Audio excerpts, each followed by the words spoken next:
E se eu te desse 7 maneiras garantidas de você vender seu quadrinho?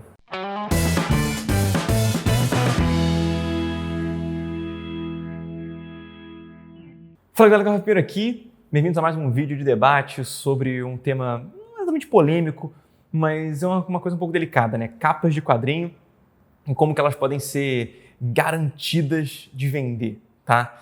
Nos anos 60 e 70, a DC tinha um editor, um publisher, né? Chamado Carmine Infantino. Ele já foi desenhista da DC por um tempo e tal, fez várias séries. E esse cara tinha uma lista de coisas que, se você colocasse na capa do quadrinho, ia vender com certeza, tá? Eu quero falar hoje com você sobre essa lista, sobre esses elementos, se faz sentido isso ou não, né? Vamos conversar um pouco. Antes de começar, siga as redes sociais todas, Facebook, Twitter, Instagram, aqui no YouTube também, ativa o sininho. Se você quiser conhecer meu trabalho para além do YouTube, eu sou quadrinista, sou professor de quadrinhos, de desenho, de um monte de coisa. Sou editor do Universo Guará, editor de quadrinhos, inclusive leiam Quadrinhos da Guará, link na descrição. E eu tô com uma série de quadrinho digital muda, de graça, saindo todo domingo também, chamada Travessia, ou The Crossing, em inglês. Link está na descrição também. E por fim, último anúncio, eu estou fazendo a pesquisa que eu faço todo ano de perfil do leitor nacional de quadrinhos. Então, se você lê quadrinhos, você deve ler porque está aqui assistindo esse vídeo, né? Responde a pesquisa aqui pra gente, vai ser muito importante. Além do que, divulgar essa pesquisa também é importante, porque com mais gente respondendo, a gente tem uma amostragem mais significativa e a gente pode conhecer melhor quem é o leitor nacional de quadrinhos. Beleza? Então, vamos falar da lista. A lista do Infantino é a seguinte, ele setou 7 elementos que você coloca na capa e eles vão, teoricamente, vender seu quadrinho garantido. Os itens são, vou ler aqui, gorilas. Então, se o quadrinho tiver gorilas na capa, vai vender. Eu acho esse o mais estranho de todos, porque eu não lembro de muitas capas com gorilas, mas nessa época aí começaram a criar aqueles personagens gorilas, né? Tem aquele vilão da DC que é um gorila. Enfim, dinossauros também são um elemento que esse eu acho que faz sentido. Vamos lá. Motocicletas. Parece tão arbitrária essa lista, né? Um fundo roxo. Tá. Show. A cidade em chamas. Beleza. Vamos elaborar um pouquinho sobre esses temas daqui a pouquinho, mas a cidade em chamas, beleza. O herói chorando. Acho que também faz sentido aí. E a última, uma pergunta direta para o leitor, né? Algo como, o que acontecerá com o fulano de tal? Ou quem é o herói secreto que está sei lá onde? Então, esses 7 elementos, gorila, dinossauro, moto, fundo roxo, cidade em chamas, herói chorando e uma pergunta direta para o leitor, são, segundo o Infantino, garantidos de você vender seu quadrinho. Tá. Primeira coisa sobre isso. Nada é garantido. Beleza. Eu conheço quadrinhos que têm fundo roxo e não venderam bem. Eu conheço quadrinhos que têm herói chorando na capa. Inclusive, veio aqui na minha mente um de herói nacional que um cara fez, esqueci o nome dele, que tem herói chorando na capa, mas não mesmo, tá? Não funciona nem um pouco. Enfim, então não é regra, tá? Mas eu acho que tinha uma coisa ali. Não é à toa que ele colocou essas paradas nessa lista. Não foi criada do zero, não foi criada para não fazer sentido. Tinha um propósito ali, eu quero tentar entender esse propósito. Então vamos lá. A ideia dele, né, se a gente leu esses temas aqui, era encontrar elementos visuais, né, que, na verdade, chamassem a atenção. Não só chamassem a atenção, mas que despertassem a curiosidade do leitor. E aqui eu tenho algumas questões. Primeiro, todos os 7 são chamativos, né? O gorila é um negócio difícil de encontrar. Então você vê e você fica, eita, o que é isso? Assim como o dinossauro. Moto, nem tanto. Mas talvez porque seja uma coisa em comum nos quadrinhos, né? A moto, beleza. O fundo roxo é uma coisa, porque o céu tem várias cores, a gente tende a desenhar fundos de várias cores, mas roxo é um que não tem, naturalmente. Então, quando você vê uma situação de fundo roxo, parece algo diferente, místico, novo. Então, faz sentido. A cidade em chamas, a gente quer saber o que aconteceu, beleza. O Hiro, olha só. O herói chorando, a gente quer saber o que aconteceu também. E a pergunta é bem autoexplicativa. Cara, é o clickbait dos anos 60 e 70, tá? Mas o que acontece?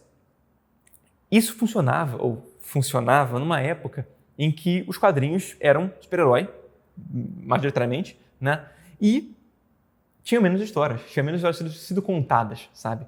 Hoje em dia a gente tem tanto quadrinho saindo, tanta história, tanta coisa, que eu não sei até que ponto que você colocar esses elementos vai fazer diferença, tá? talvez seja muito mais uma questão de... Porque a gente já viu tudo, sabe? A gente já viu tudo em quadrinhos. Então, seja uma questão de você construir uma narrativa visual na página, né? Uma composição interessante, curiosa, do que necessariamente você colocar um elemento específico. Porque, segundo ele, pega, por exemplo, o Homem-Aranha. É um quadrinho do Homem-Aranha, nada a ver. Aí ele contra o Dr. Octopus. E aí ele fala, essa capa não tá legal não, bota um dinossauro. E vai dar certo, sabe? E você tem que meter um dinossauro só porque vai chamar atenção. Eu acho essa lógica meio problemática. Porque ela assume que... Ela quer vender quadrinho, né? Ela não quer que seja uma boa história, ela não quer que o leitor sinta feliz de ter lido aquilo ali. Ela só quer vender o quadrinho. E eu acho que se o seu objetivo é só vender o quadrinho, a coisa se torna meio frágil, sabe? Porque beleza, o cara vai comprar teu quadrinho, tem um dinossauro na capa, tem uma moto na capa, tem um dinossauro numa moto, né? Ele vai falar, porra, sucesso, vou comprar, quero ver o que é isso. Ele vai comprar, vai ter uma história sem pé nem cabeça e ele vai talvez ficar decepcionado com isso. E se ele compra um quadrinho com uma expectativa alta e ele não é correspondido pela expectativa, ele não vai querer comprar o próximo, sabe? Então eu acho que essa lista, ela, na verdade, nos chama a atenção para um outro problema, né? Que é a questão de não tente só vender seu quadrinho. Tente vender seu quadrinho para quem se interessa pelo seu quadrinho. Porque se eu pego um quadrinho que conta uma história muito específica, de um contexto muito específico, e eu quero vender para uma galera que não vai gostar daquilo, eu vou vender. Se eu tiver um bom marketing, beleza, eu vou vender. Mas eu vou vender para uma galera que não vai gostar, que vai ficar ressentida de ter pago por aquilo e talvez vai fazer uma propaganda ruim no seu quadrinho, vai falar mal do quadrinho para as pessoas, entende? Deixa eu dar um exemplo aqui. Para quem me conhece há um tempo, acompanha meu trabalho há um tempo, eu, em 2014, comecei a publicar Os Tomos de Tessa, que era um quadrinho de fantasia, ficção científica, sobre como alienígenas construíram as pirâmides do Egito. Tá? Para quem quiser ler esse quadrinho, inclusive, ele está online de graça, link na descrição. Ele é bem ruim, tá? É bem ruim, mas é um quadrinho, enfim, na época fazia sentido para mim. E, inclusive, Travessia, para quem está acompanhando, é o meu universo, tá? Então, se você quiser ler Os Tomos de Tessa para acompanhar aquele universo do que se trata, Travessia é uma versão muito mais bem elaborada daquele universo, né? Muito mais contida também. Então, meio que Os Tomos de Tessa serve quase como uma prequel de Travessia. Não sei. Talvez não é canon, tá? Não é canon. Enfim, e aí nesse quadrinho, era um quadrinho de ficção científica, era um quadrinho sobre grupos de super-heróis, não super-heróis, mas assim, grupos de, super-heróis, pessoas super fortes, com poderes e tal, que lutavam entre si, caíam na porrada, enfim, era uma estrutura de super-herói com uma roupagem de ficção científica. E eu vendi esse quadrinho dizendo que isso aqui é o quadrinho sobre como alienígenas construíram as pirâmides do Egito. Essa era a frase que eu usava. Um quadrinho sobre como alienígenas construíram as pirâmides do Egito. Não era sobre isso o quadrinho, tá? Isso estava lá, isso fazia parte da história, isso tinha um tempero, mas não era sobre isso. Era uma história sobre pessoas caindo na porrada no espaço. Era isso. E aí, eu notei, já falei isso aqui no canal outras vezes, e comecei a atrair um público que eu não queria para essa história. Eu comecei a ir em evento e ver a pessoa que eu falava isso para ela falava assim, olha só, pode crer, eles construíram mesmo, é verdade. Olha fulano, olha como é verdade.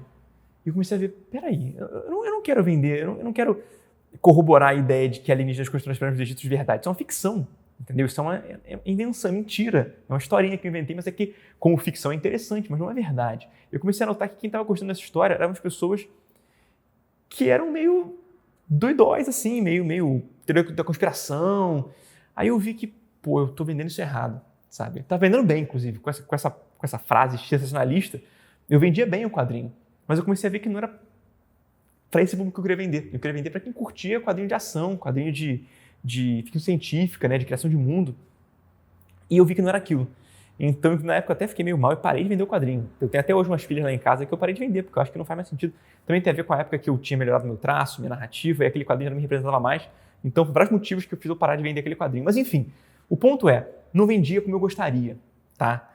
E é um pouco disso que a lista do Infantino traz, né?